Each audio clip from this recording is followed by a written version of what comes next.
Dominique Peduzzi, président de la communauté de communes des Ballons des Hautes-Vosges. Après la réunion d'hier soir, on apprend que les services administratifs vont déménager.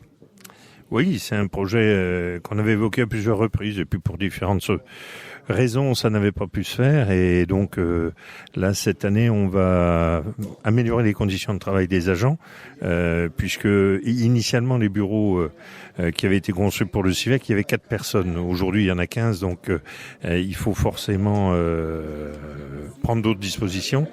Et puis le parc de matériel a considérablement évolué. Et il se trouve que le public, quand il se rend à la communauté de communes, est obligé de traverser la circulation de camions. Donc on n'était pas, au niveau de la sécurité, on n'était pas non plus confortable. Donc voilà, l'idée c'est de faire 800 mètres pour trouver d'autres locaux. Et donc ce sera maintenant au Tillot et dans les anciens établissements Martival.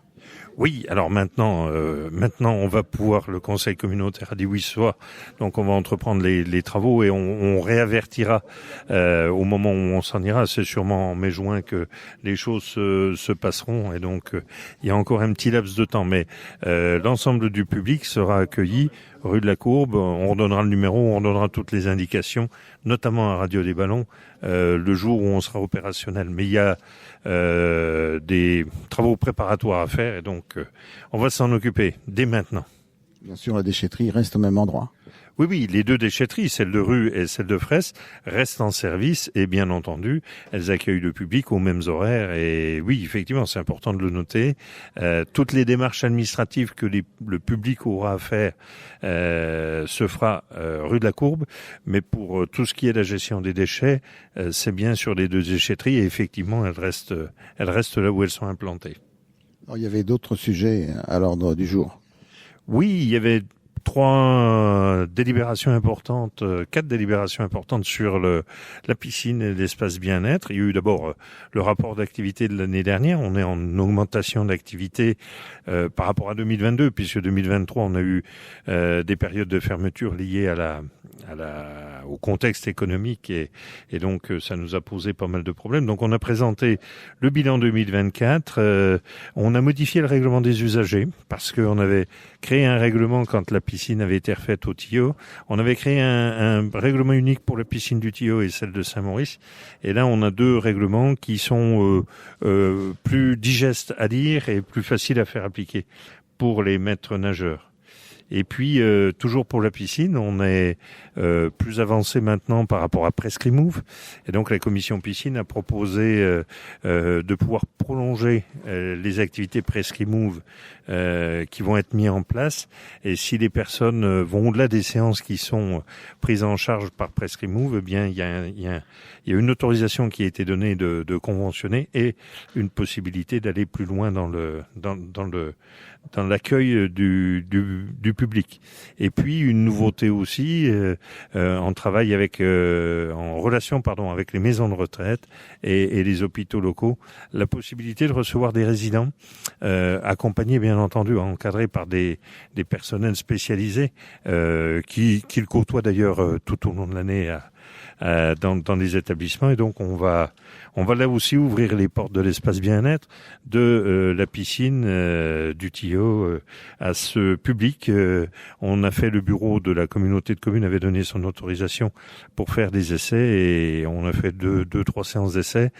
C'est bénéfique pour les résidents, c'est un lien social, c'est quelque chose d'extraordinaire et ça ouvre la porte à peut-être d'autres activités. Donc voilà, c'était des décisions importantes vis-à-vis de la piscine, de l'espace bien-être et on est heureux de pouvoir se lancer dans cette nouvelle aventure.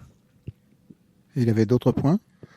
Oui, il y avait le régime indemnitaire des policiers territoriaux qui a évolué puisque la loi a évolué, mais on reste dans le cadre de la loi, donc il n'y a pas de grandes surprises.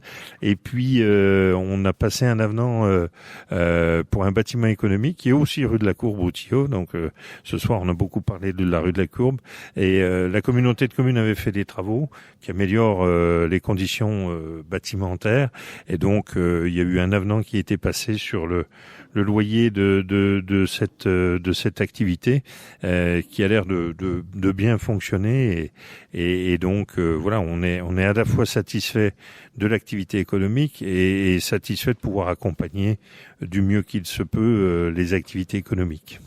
La prochaine réunion est pour mars. Oui, alors maintenant on va parler des budgets, on va parler de la loi de finances est votée, donc on va savoir exactement quels vont être comment l'État va reconnaître le travail des collectivités par rapport à des lois que l'État met en place. Et donc voilà, on a commencé, on est très bien avancé, on a 8 semaines d'avance par rapport aux années passées sur la conclusion des comptes 2024. Et maintenant qu'on a ces éléments, on va pouvoir travailler à la fois présenter le débat d'orientation budgétaire, puis tous les sujets qui sont liés au vote du budget, aux moyens qui sont donnés, aux tarifs que on peut fixer, et puis bien entendu un débat et une réflexion sur la fiscalité. Mais ça, c'est au mois de mars et au mois d'avril.